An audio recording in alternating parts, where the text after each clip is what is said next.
नमस्कार और the deep time में आपका स्वागत है। आज हम सीधे बात करते हैं उस मीटिंग की जो अभी 30 अक्टूबर 2025 को हुई। हाँ, ट्रंप और शी जिनपिंग की बुसान में। बिल्कुल। अब देखिए, ऊपर से तो ये बस एक और हाई प्रोफाइल मुलाकात थी अमेरिका और चीन के बीच, लेकिन जो नतीजे आए और खास तौर पर ट्रंप का एक बयान, उसने दुनिया भर में और खासकर भारत में काफी चिंता पैदा कर दी है।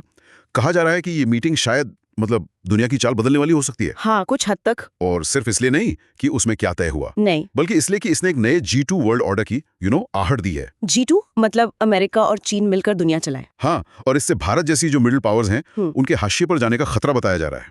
हमारे पास इस मीटिंग पर कई सारी रिपोर्ट्स हैं, एनालिसिस हैं, तो आज हम कोशिश करेंगे कि इन्हीं में से जो काम की बातें हैं वो निकालें, समझें कि बुसान में असल में हुआ क्या। दे दिए। हाँ, मैंने भी पढ़ा। और साफ साफ इसे G2 रिश्ता कह दिया। इसी ने तो नई दिल्ली में खलबली मचाई है। जाहिर है। चलिए इसी को थोड़ा खोलकर समझते हैं। मीटिंग से ठीक पहले माहौल काफी तनाव भरा था, है ना? बहुत ज्यादा। अक्टूबर 2025 में चीन ने अचानक वो रेयर अर्थ एलिमेंट्स, हाँ, REEs, हाँ, उनके एक्सपोर्ट पर पाबंदी लगा दी। और ये वो चीजें हैं जो स्मार्टफोन से लेकर मिसाइलों तक सब में लगती हैं। बिल्कुल। और इस मामले में चीन का दबदबा तो जबरदस्त है। आप देखिए, दुनिया की 70% माइनिंग, 70%? हाँ, और 90% प्रोसेसिंग क्षमता और करीब 93% परमानेंट मैग्नेट बनाने की क्षमता वो चीन के पास है। बाप रे। और अक्टूबर के जो नियम आए उनका मतलब था कि अगर किसी मैग्नेट में जरा सा भी 0.1% भी, सिर्फ 0.1%? हाँ, अगर चीन का हैवी रेयर अर्थ लगा है तो उसे बाहर भेजने के लिए विदेशी कंपनियों को चीनी सरकार से इजाजत लेनी होगी। ये तो बहुत बड़ा कदम था, पूरी सप्लाई चेन हिला देने वाला। बिल्कुल। और इसके जवाब में ट्रंप ने भी फिर पूरी ताकत से धमकी दी। हाँ, क्या कहा था उन्होंने? 100% एक्स्ट्रा टैरिफ? हाँ, चीनी सामान पर 100% एक्स्ट्रा टैरिफ लगाने की बात कही, जो पहले से 57% लगा हुआ था उसके ऊपर। बाप रे। साथ में जो जरूरी बिजनेस सॉफ्टवेयर होते हैं, ERP, CRM जैसे, उनके एक्सपोर्ट पर रोक लगाने की बात। अच्छा। चीन के जहाजों के लिए पोर्ट फीस बढ़ाने की और यहाँ तक के बुसान मीटिंग ही कैंसिल करने की धमकी दे डाली। ओहो, बिल्कुल एकदम आर पार की लड़ाई जैसा माहौल बन गया था। हाँ, माहौल बहुत बहुत ज्यादा तनावपूर्ण था। लेकिन अक्टूबर के आखिर तक आते आते दोनों तरफ शायद ये समझ आ गया था कि इसे और खींचना ठीक नहीं है। नुकसान ज्यादा हो जाता। हाँ, ग्लोबल इकोनॉमी गड़बड़ा सकती थी, जरूरी इंडस्ट्रीज की सप्लाई चेन टूट सकती थी। और वो एपेक्स समिट भी तो आने वाला था। बिल्कुल, उससे पहले डिप्लोमेटिक रिश्ते बिगड़ जाते और दोनों देशों में घरेलू राजनीति पर भी असर पड़ता, जैसे अमेरिका के किसान, हाँ, या चीन के मैन्युफैक्चरर्स। तो इसी दबाव में बातचीत करनी पड़ी। और मीटिंग भी हुई एक थोड़ी अजीब सी जगह पर, बुसान एयरपोर्ट की एक फैसिलिटी में। हाँ, शायद ये दिखाने के लिए कि बातचीत थोड़ी अनौपचारिक है लेकिन जल्दी करनी है। और मीटिंग चली भी सिर्फ 100 मिनट। हाँ, 2.25 घंटे, जबकि उम्मीद थी कि शायद 4 घंटे चलेगी।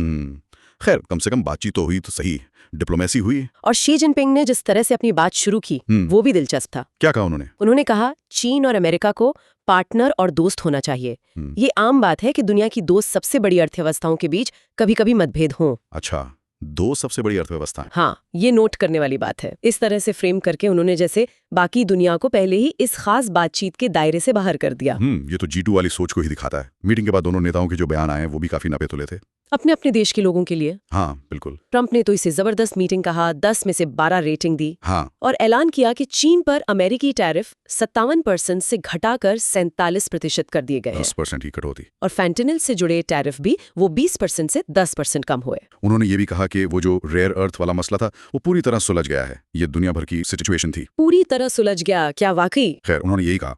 और ये भी कि 1 साल का ट्रेड एग्रीमेंट हुआ है। अच्छा। और ट्रंप अप्रैल 2026 में चीन जाएंगे और फिर शी अमेरिका आएंगे। और शी को तो महान देश का महान नेता और एक महान दोस्त भी बता दिया। हाँ, वो भी कहा। दूसरी तरफ चीन की सरकारी एजेंसी शिन्हुआ के जरिए शी ने क्या कहा? उन्होंने थोड़ा डिप्लोमेटिक भाषा में कहा कि कई मुद्दों पर गहरी बातचीत हुई और सहमति बनी। और जोर इस बात पर दिया कि बदले की भावना वाले हानिकारक चक्र के बजाय लंबे समय के सहयोग के फायदों पर ध्यान देना चाहिए। थोड़ा सुलह वाला टोन था। तो असल में हुआ क्या? पर्दे के पीछे क्या डील हुई? देखिए, जो सामने आया है उसके हिसाब से अमेरिका ने 10% टैरिफ कम किए। हाँ। वो जो 100% एक्स्ट्रा टैरिफ की धमकी थी वो वापस ली और चीनी जहाजों के लिए पोर्ट फीस में कुछ राहत दी। ठीक है, ये तो अमेरिका की तरफ से हुआ। चीन ने बदले में क्या दिया? रेयर अर्थ वाला मसला कैसे सुलझा? यहीं पर थोड़ा पेंच है। चीन ने रेयर अर्थ एक्सपोर्ट कंट्रोल को 1 साल के लिए टाला है। टाला है, रद्द नहीं किया? नहीं, रद्द नहीं किया, सिर्फ 1 साल की देरी। और अमेरिकी सोयाबीन खरीदना फिर शुरू करने पर मानी है। ये जरूर अमेरिका के लिए बड़ी बात है क्योंकि ट्रेड वॉर से पहले ये $12 अरब का बिजनेस था। किसानों के लिए राहत। हाँ, और फिंटानिल बनाने वाले केमिकल पर कार्रवाई तेज करने का वादा किया है। हालांकि कहा है कि पूरी कोशिश करेंगे। पूरी कोशिश कोई गारंटी नहीं। हाँ, और रेयर अर्थ पर और पाबंदियां लगाने से रुक गए हैं जो शायद लगाने वाले थे। और एक बात और सुनने में आई है कि अमेरिका ने रेयर अर्थ पर ये जो चीन से रियायत मिली, हाँ, उसके बदले में शायद एडवांस्ड एआई और सेमीकंडक्टर टेक्नोलॉजी पर जो अपने एक्सपोर्ट कंट्रोल लगाए थे उनमें ढील दी है। हाँ, ऐसी रिपोर्ट्स हैं। ये एक तरह का मतलब बड़ा रणनीतिक सौदा लगता है कैसा सौदा? कि अमेरिका ने शायद टेक्नोलॉजी में अपनी लीड बनाए रखने के बजाय फिलहाल कच्चे माल यानी रेयर अर्थ तक पहुंच को ज्यादा जरूरी समझा। ये एक बड़ा शिफ्ट हो सकता है अगर सच है। लेकिन जो असली मुद्दे थे, अमेरिका चीन ट्रेड वॉर की जड़, जैसे चीन की सरकारी सब्सिडी, जरूरत से ज्यादा मैन्युफैक्चरिंग कैपेसिटी, इंटेलेक्चुअल प्रॉपर्टी की चोरी, उन पे तो कोई बात ही नहीं हुई। बिल्कुल, वो सब मुद्दे से गायब ही हो गए इस बातचीत से। ये तो अजीब बात है। न्यूयॉर्क टाइम्स ने भी यही लिखा है कि सोयाबीन खरीदने और रेयर अर्थ एक्सपोर्ट रोकने का पत्ता खेलकर चीन ने अमेरिका से टैरिफ में राहत और एक्सपोर्ट कंट्रोल में देरी हासिल कर ली, वो भी बिना बदले में कुछ खास दिए। तो मतलब एक तरह से चीन जीत गया इसमें। सामरिक तौर पर तो यही लगता है। उन्होंने अपने रेयर अर्थ के दबदबे और खेती के सामान खरीदने की अपनी जरूरत का अच्छा इस्तेमाल किया और अमेरिका से रियायतें ले ली बिना अपने सिस्टम में कोई बड़ा बदलाव किए। हाँ, जैसा एक एनालिस्ट ने कहा कि जब शी जिनपिंग प्रेसिडेंट ट्रंप से मिलकर बाहर निकले तो उनमें एक ऐसे ताकतवर नेता का आत्मविश्वास दिख रहा था जो वॉशिंगटन को अपनी बात मनवाने में कामयाब रहा हो। अब जाहिर है ट्रंप ने इसे अलग तरह से पेश किया। अमेरिकी किसानों के लिए राहत, हाँ, सोयाबीन मार्केट खुल गया और रेयर अर्थ का जो फौरी संकट था वो टल गया। तो उन्होंने इसे जबरदस्त जीत बताया। लेकिन एक्सपर्ट्स क्या कह रहे हैं? एक्सपर्ट्स कह रहे हैं कि उन्होंने बिना असली मुद्दों को सुलझाए टैरिफ कम कर दिए। चीन का जो रेयर अर्थ वाला हथियार है उसे एक तरह से मान लिया, बस 1 साल की मोहलत मिली और टेक्नोलॉजी कंट्रोल में ढील दे दी। हाँ, थोड़े से फायदे के लिए। हाँ, जैसे CSIS की एमिली बेंसन ने कहा, ये तो बस उन कदमों को थोड़ा पीछे खींचना है जो दोनों तरफ से इस बढ़ते ट्रेड झगड़े में ट्रंप प्रशासन के शुरू होने के बाद से उठाए गए थे। मतलब जड़ें वहीं के वहीं हैं, प्रॉब्लम सॉल्व नहीं हुई है। और अब आते हैं उस सबसे बड़ी बात पर जिसने सबसे ज्यादा चिंता पैदा की, ट्रंप का इस रिश्ते को G2 कहना। हाँ, G2। ये मल्टीलैटरल दुनिया की सोच से तो बिल्कुल ही अलग है। इसका मतलब क्या है असली में? G2 का सीधा सीधा मतलब ये निकलता है कि दुनिया के जो बड़े मामले हैं वो मुख्य रूप से बस यही 2 देश अमेरिका और चीन मिलकर चलाएं। बाकी सब साइड में। हाँ, बाकी देशों की भूमिका कम हो जाए, टॉप लेवल के फैसले बस यही दोनों लें। ये कुछ पुराने जमाने की याद दिलाता है। जैसे कोल्ड वॉर। हाँ, कोल्ड वॉर की 2 ध्रुवीय दुनिया, या उससे भी पहले का कॉन्सर्ट ऑफ यूरोप, जहाँ कुछ गिनी चुनी बड़ी ताकतें मिलकर सब कुछ तय करती थीं। भारत की पूर्व राजदूत मीरा शंकर ने इसी पर चिंता जताई थी, है ना? जी हाँ, उन्होंने कहा है कि भारत ने हमेशा 2 ताकतों के दबदबे या G2 के बजाय एक बहुध्रुवीय दुनिया की वकालत की है। Multipolar world. ये सोचना जरूरी है कि क्या ये G2 दुनिया को प्रभाव वाले क्षेत्रों यानी स्फीयर्स ऑफ इन्फ्लुएंस में बांट देगा? और अगर ऐसा हुआ तो इससे न सिर्फ भारत के रुतबे पर असर पड़ेगा, बल्कि क्वाड जैसे ग्रुप की जरूरत पर भी सवाल उठेगा। और यहीं से भारत के लिए सीधी मुश्किलें शुरू होती हैं। पहली और सबसे तात्कालिक है ट्रेड वाली, व्यापार के मोर्चे पर। हाँ, वो टैरिफ वाला गैप। बिल्कुल। अब भारत को अमेरिका में 50% टैरिफ देना पड़ रहा है, जबकि चीन को घटाकर 47% कर दिया गया। मतलब अमेरिका से व्यापार करने वाली बड़ी अर्थव्यवस्थाओं में भारत पर सबसे ज्यादा टैरिफ लग रहा है। इसका तो सीधा मतलब हुआ कि अमेरिकी बाजार में भारत का सामान चीन के मुकाबले महंगा हो जाएगा। हाँ, और वो जो China +1 वाली बात चल रही थी कि कंपनियां चीन से निकलकर भारत जैसे देशों में फैक्ट्री लगाएं, उस पर भी असर पड़ेगा। जाहिर है, अगर चीन को ही अमेरिका में सस्ता माल बेचने का मौका मिल रहा है तो कंपनियां क्यों अपना बेस शिफ्ट करेंगी? सही बात है। जैसा एक एक्सपर्ट ने कहा भी, जब तक भारत अमेरिका ट्रेड डील नहीं हो जाती, हकीकत यह है कि अमेरिका का एक स्ट्रेटेजिक पार्टनर भारत उसके एक स्ट्रेटेजिक प्रतिद्वंदी चीन के मुकाबले नुकसान में है। तो अब भारत पर दबाव बढ़ गया है कि वो शायद कम फायदेमंद शर्तों पर ही अमेरिका से डील कर ले जल्दी से जल्दी। दूसरा बड़ा खतरा है रणनीतिक तौर पर अलग थलग पड़ जाने का, आइसोलेशन का। वो कैसे? देखिए, ट्रंप का चीन के साथ ये जो सीधा G2 वाला रवैया है, ये क्वाड की अहमियत पर ही सवाल खड़ा करता है। क्वाड यानी अमेरिका, भारत, जापान, ऑस्ट्रेलिया। हाँ, उसे तो चीन को बैलेंस करने के लिए ही बनाया गया था ना। अगर अमेरिका सीधे चीन से ही डील कर रहा है द्विपक्षीय रूप से, तो फिर क्वाड का क्या मतलब रह जाता है? बात तो सही है। ये पूरे इंडो पैसिफिक फ्रेमवर्क की जरूरत पर और अमेरिका की अपने सहयोगियों के प्रति जो कमिटमेंट है उस पर भी शक पैदा करता है। ये विरोधाभास भी साफ दिखता है ना। 2017 में ट्रंप प्रशासन क्वाड पर जोर दे रहा था, इंडो पैसिफिक में भारत की भूमिका पर। हाँ, बिल्कुल। और 2025 में वही प्रशासन G2 फ्रेमवर्क की बात कर रहा है, चीन से सीधी बायलैटरल डील की। ये तो काफी कंफ्यूजिंग है सहयोगियों के लिए। बिल्कुल। तीसरा असर है आर्थिक कंपटीशन और सप्लाई चेन पर। अगर अमेरिका चीन को खास रियायतें देता है, बाजार तक पहुंच देता है, तो मैन्युफैक्चरिंग चीन से भारत लाने का जो पूरा तर्क था वो कमजोर हो जाता है। हाँ, इन्वेस्टमेंट शायद वापस चीन जाने लगे। हो सकता है, क्योंकि कम टैरिफ की वजह से वहीं रहना सस्ता पड़ सकता है। और अगर अमेरिका चीन के लिए टेक्नोलॉजी कंट्रोल में ढील दे, जैसा कि रिपोर्ट्स कह रही हैं, लेकिन भारत पर बनाए रखे, तो इससे भारत टेक्नोलॉजी के मामले में और पिछड़ सकता है। ये भी एक चिंता है। चौथा पॉइंट है डिप्लोमेटिक संदेश का, सिग्नलिंग का। हाँ, वो बहुत अहम है। इस मीटिंग से एक साफ सिग्नल जाता है कि अमेरिका शायद अपने स्ट्रेटेजिक कॉम्पिटिटर चीन के साथ रिश्तों को अपने स्ट्रेटेजिक पार्टनर भारत से ज्यादा अहमियत दे रहा है। क्या ये सही है? देखिए, एक पूर्व भारतीय डिप्लोमेट ने यही कहा है कि भारत के लिए संदेश साफ था, अमेरिका का फोकस चीन को मैनेज करने पर है। अब सवाल यह है कि ट्रंप ये काम भारत, जापान, ऑस्ट्रेलिया जैसे सहयोगियों के साथ मिलकर क्वाड के जरिए करना चाहते हैं या अकेले चीन से निपटकर। G2 का इशारा तो दूसरे ऑप्शन की तरफ है, अकेले चीन से निपटने की तरफ। पांचवां, ये दुनिया को देखने के नजरिए का टकराव है। कैसे? भारत हमेशा से मल्टीपोलर यानी बहुध्रुवीय दुनिया की बात करता आया है, जहां शक्ति के कई केंद्र हों। हाँ, किसी एक या दो का दबदबा न हो। बिल्कुल, जबकि ट्रंप ची का ये G2 मॉडल इसकी ठीक उलट बाइपोलर यानी दो ध्रुवीय दुनिया की तरफ इशारा करता है।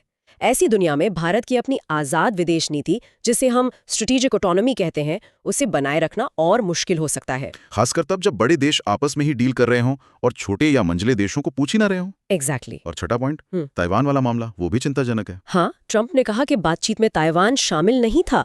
चीन के बयानों में भी ताइवान का जिक्र नहीं था। इससे क्या चिंता बढ़ी है? इससे ये चिंता बढ़ी है कि क्या अमेरिका आर्थिक फायदे के लिए, ट्रेड डील के लिए ताइवान जैसे अपने सहयोगियों से किए वादे भुला सकता है, उनकी सुरक्षा चिंताओं को नजरअंदाज कर सकता है। और अगर ऐसा ताइवान के साथ हो सकता है तो भारत के लिए इसका क्या मतलब है? भारत के लिए सोचने वाली बात यह है कि क्या अमेरिका भारत चीन सीमा विवाद पर या साउथ चाइना सी जैसे मुद्दों पर भी ऐसा ही रुख अपना सकता है। मतलब अगर आर्थिक डील ज्यादा जरूरी हो जाए तो क्या सुरक्षा चिंताओं को ताक पर रखा जा सकता है? यही सवाल है। अगर ऐसा है तो फिर क्षेत्रीय सुरक्षा की जो गारंटियां अमेरिका देता है, उनका क्या भरोसा रह जाता है? तो ये सब देखते हुए स्थिति तो काफी गंभीर लगती है भारत के लिए। सवाल उठता है कि भारत अब करे तो क्या करे, विकल्प क्या है? हाँ, जाहिर है हाथ पर हाथ धरकर तो नहीं बैठा जा सकता। जो हमारे सूत्र हैं उनमें कुछ रास्तों की बात की गई है। क्या है वो रास्ते? सबसे पहला क्या हो सकता है? देखिए, एक रास्ता तो ये है और शायद सबसे ज्यादा संभावना इसी की मानी जा रही है कि भारत तुरंत अमेरिका के साथ ट्रेड डील की बातचीत तेज करे। अच्छा। और हो सकता है इसमें चीन वाला जो 47% टैरिफ लेवल है उसको पाने के लिए कुछ ऐसी शर्तें माननी पड़े जो भारत के लिए शायद बहुत अच्छी ना हो। मतलब कुछ समझौता करना पड़े। हाँ, शायद खेती या डेयरी जैसे कुछ अहम सेक्टर में जो भारत की रेड लाइंस रही हैं, उन पर कुछ समझौता करना पड़े। ये एक तरह से फौरी राहत पाने का रास्ता है। ठीक है, ये एक ऑप्शन हुआ। और दूसरा रास्ता थोड़ा अलग है, स्ट्रेटेजिक रीअलाइनमेंट, मतलब अपनी रणनीति बदलना। वो कैसे? अगर अमेरिका भरोसेमंद नहीं लगता तो भारत चीन, आसियान देशों, जापान, यूरोपियन यूनियन जैसे दूसरे पार्टनर्स के साथ अपने रिश्ते और मजबूत करे। अच्छा, अमेरिका पर निर्भरता कम करे। हाँ, अपनी आज़ादी, स्ट्रेटेजिक ऑटोनॉमी बनाए रखने के लिए शायद ज्यादा अमेरिकी टैरिफ झेलना पड़े। ये उसकी कीमत हो सकती है। लेकिन इसमें खतरा भी तो है। खतरा ये है कि भारत कहीं अमेरिका और चीन दोनों गुटों से दूर न हो जाए, अलग थलग न पड़ जाए। और तीसरा रास्ता क्या है? तीसरा रास्ता है क्वाड को फिर से जिंदा करने की कोशिश करना, रिवाइव करना। जापान और ऑस्ट्रेलिया को साथ लेकर। हाँ, जापान और ऑस्ट्रेलिया को साथ लेकर G2 वाली सोच का विरोध करना, लोकतंत्र और साझे मूल्यों के आधार पर सहयोग बढ़ाना और शायद एक अलग इकोनॉमिक ढांचा बनाने की कोशिश करना। लेकिन इसकी सबसे बड़ी चुनौती क्या होगी? चुनौती ये है कि इसके लिए अमेरिका की रजामंदी चाहिए होगी, और ट्रंप प्रशासन जिस तरह G2 की तरफ झुका दिख रहा है, वो शायद इसके लिए तैयार न हो। तो ये तो हुए मोटे तौर पर 3 रास्ते, लेकिन फौरी तौर पर, मतलब अभी तुरंत भारत क्या कर सकता है? छोटी अवधि में, मतलब शॉर्ट टर्म में, भारत शायद चीन वाले 47% टैरिफ को ही बातचीत का बेसलाइन या बेंचमार्क माने। अच्छा, कि हमें भी वही लेवल चाहिए। हाँ, और कुछ कम अहम मुद्दों पर शायद समझौता कर ले, और हो सकता है पूरी डील के बजाय एक आंशिक डील, पार्ट डील पर ही मान जाए।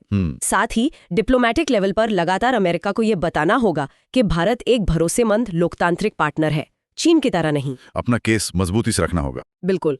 और आर्थिक मोर्चे पर अमेरिका पर निर्भरता कम करने के लिए दूसरे देशों में एक्सपोर्ट बढ़ाना और GST 2.0 जैसे सुधारों से देश के अंदर ही डिमांड तेज करना, ये भी जरूरी होगा। और अगर थोड़ा आगे की सोचें, मान लीजिए अगले 1-2 साल 2026-27 तक, तब जापान और यूरोपियन यूनियन के साथ रिश्ते और गहरे करना अहम हो सकता है। यूरोप भी एक अहम प्लेयर है। हाँ, और जहां तक मुमकिन हो चीन के साथ भी व्यापार को सामान्य स्तर पर लाया जा सकता है, लेकिन बिना रणनीतिक तौर पर झुके। ठीक है। सबसे जरूरी टेक्नोलॉजी में आत्मनिर्भरता, खासकर सेमीकंडक्टर और AI में, उसमें तेजी लानी होगी। आत्मनिर्भर भारत पर और जोर। बिल्कुल। और भारत ग्लोबल साउथ का नेता के तौर पर अपनी भूमिका मजबूत कर सकता है, जो G2 मॉडल का एक विकल्प पेश करे। और लंबी अवधि में, मान लीजिए 2030 तक, तब ब्रिक्स और SCO जैसे जो मंच हैं, उनको G2 के सामने एक संतुलन बनाने वाली ताकत के तौर पर विकसित करने पर सोचा जा सकता है। अच्छा, इन ग्रुपिंग्स को ज्यादा अहमियत देना।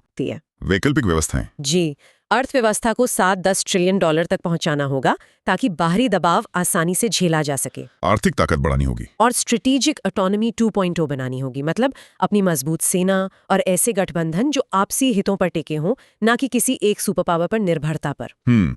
सी राजा मोहन जैसे एक्सपर्ट्स का भी यही मानना है शायद। हाँ, उनका मानना है कि इसे एक मौके की तरह देखना चाहिए, अमेरिका के इरादों को फिर से समझने का, चीन के साथ आर्थिक मौके तलाशने का और एशिया व यूरोप के साथ अपनी स्वतंत्र हैसियत बनाने के लिए पार्टनरशिप गहरी करने का मौका। तो अगर हम समेटें तो जानकारों में मोटे तौर पर 2 तरह की राय दिख रही है ना? हाँ, कह सकते हैं।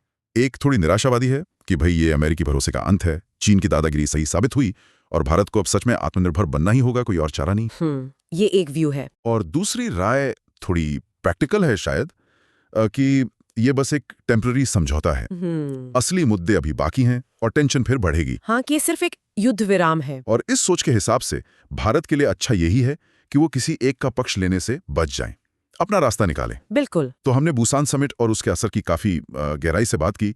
मोटी बात ये निकलती है कि ये एक रणनीतिक युद्ध विराम जैसा था, जिसमें शायद चीन को थोड़ा फायदा हुआ। एक चिंताजनक G2 सोच सामने आई।